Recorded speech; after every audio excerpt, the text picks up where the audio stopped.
So crypto markets are trading sideways or dumping somewhat after the FOMC meeting and Jerome Powell talking about exactly the rate cuts and how the Fed is looking at the labor market against inflation, which is not looking too hot. Also, we already have in the next few hours the deal that's supposedly going to be going into effect with China and the United States. There's a lot of positive talks from Trump, which is looking good, but we need to see it actually go into effect before we start getting super bullish. Markets are not looking too hot, so we want to be seeing some sort of change in the next few hours or so. But right now, everyone's wondering exactly what's going to be happening for altcoins. Are we going to be pumping soon, and what should you be focused on? On my channel, I've been trying to keep you guys updated on the key news events that have been happening, as well as overall exactly what you need to be aware of and how you need to position yourself, just determining exactly if you want to buy or pretty much if you need to be holding for dear life, because we see some crazy stuff happening. And right now, as I said, the next thing that is on the list is the trade deal that's going to be going into effect. And if we're going to be seeing an ease with these tariff headlines that have been affecting investor sentiment and overall liquidity in the market. So with all that being said, let's go ahead and jump straight into the markets, the charts, and exactly what you need to be looking at. So as I said, guys, markets are trading sideways after the speech with Jerome Powell, and there's a lot of different perspectives on exactly what's going to be happening next with the Fed's perspective in terms of inflation data and overall jobless reports and how the labor market is looking. This is where altcoin investors are somewhat getting bullish and other ones are not so much. Right now, the next focus is, of course, on the trade deal that's going to be happening with China administration and also United States. And this is something that could be having an effect on tariffs, and hopefully we could be seeing an ease in the headlines. But in terms of the price action with Bitcoin, we have been seeing a crash down, mainly due to the fact, of course, with the FOMC meeting that happened. Anyone that was trading today got wrecked. We've been seeing a lot of liquidations across the market, but moving into the next few hours, we have this trade deal that could be going into effect, which is why we're starting to see a little bit of green on the 4-hour. Now, we could see this, just start to pump up a little bit from there, see a little bit of resistance at that same point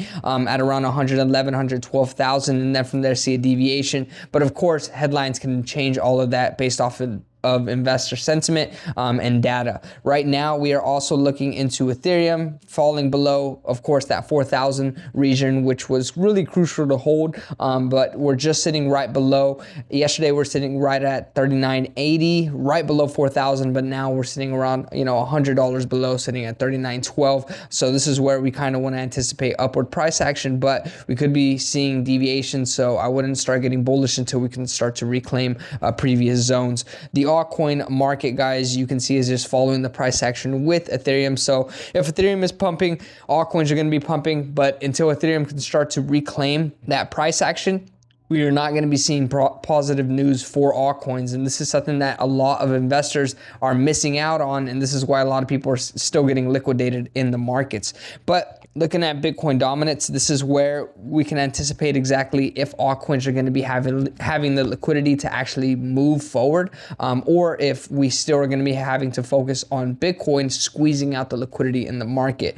This is something that we covered multiple times on the channel. We have been seeing somewhat of a downward move, but we're sitting at that 59.55% region. So we're still just ranging from pretty much 58, 59 to that 60% zone. And a lot of investors, analysts are anticipating that we're going to be reclaiming even higher percentages. So this is super important to anticipate, especially if you're an altcoin investor. Moving into the news events, like I said, in the next few hours, we have the biggest event that is going to be having an effect on the market and investor sentiment, and the tariff headlines and overall the trade deals that have been going into effect. And this is where all eyes are on China and the United States. And Trump has been saying that he's very much looking forward to his meeting, and he thinks that it's going to be going very well. The Kobesi letter also talks about this and pretty much just quotes Donald Trump, and hopefully we can see a positive effect from a trade deal that can hopefully go into effect.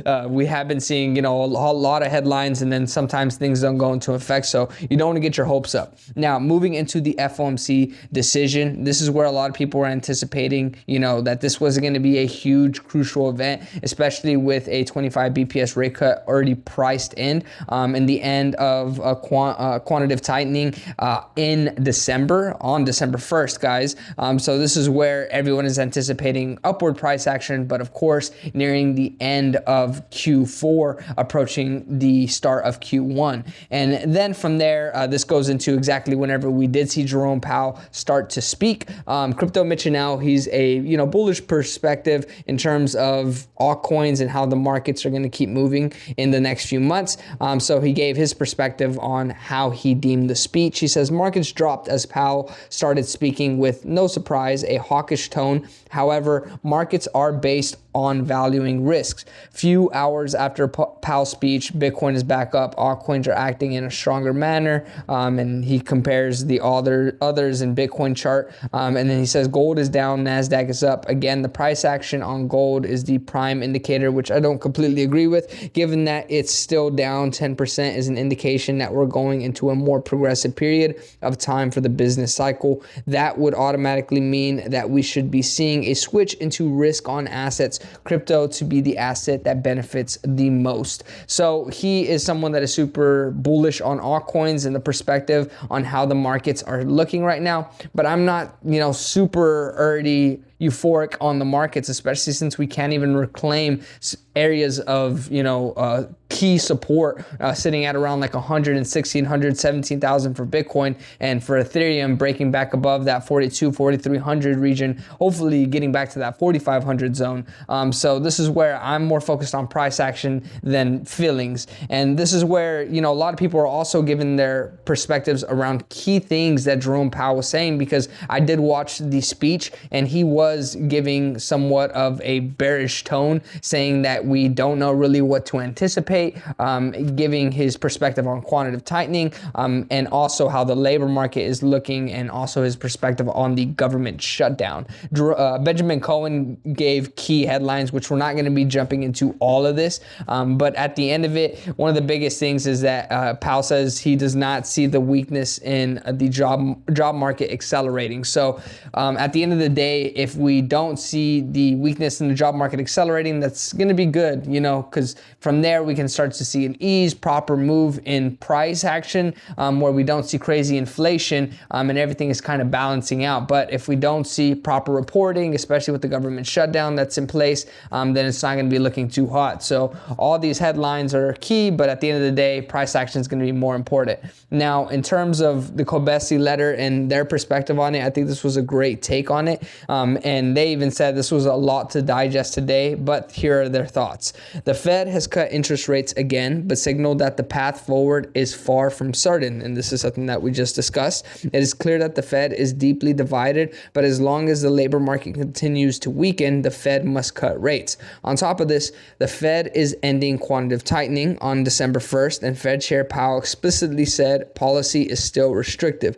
This was followed by earnings from Meta, Microsoft, and Alphabet with mixed price reactions. But these companies are each set to invest over $100 billion in capex over the next year, which we have already been seeing. As its core, we have record levels of capex coupled with rate cuts into stagflation and another U.S.-China trade deal on the way, coupled.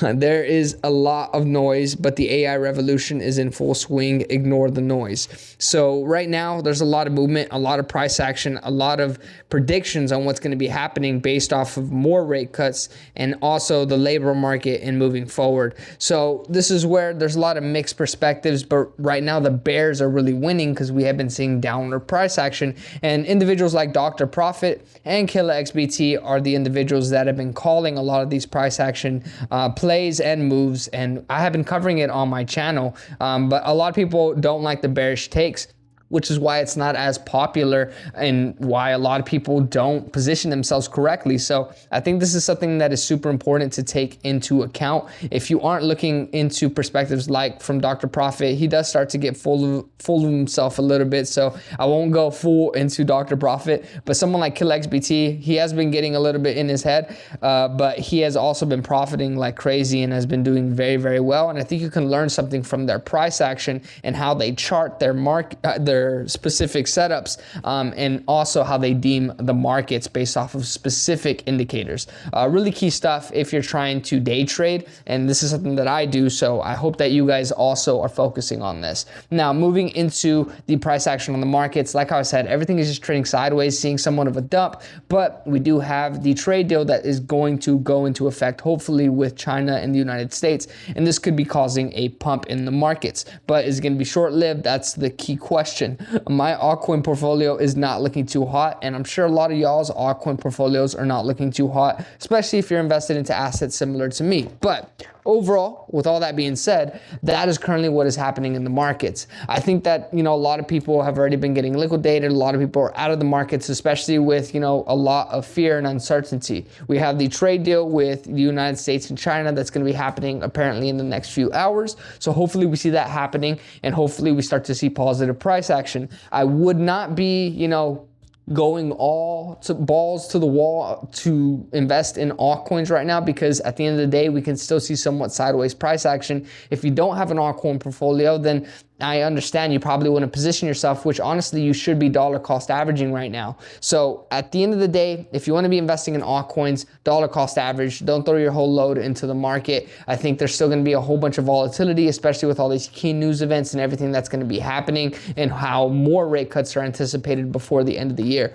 So with all that being said, if you're new to my channel, go ahead and check out the rest of my content. I try to keep you all updated on the day-to-day events, price action around Bitcoin, Ethereum, altcoins, liquidity shifting, and everything you need to be aware of. If y'all have any questions or suggestions, drop them down below, and hopefully I catch you guys tomorrow. As I said, expect volatility, do not capitulate your bags, and hopefully I catch you guys then. Peace.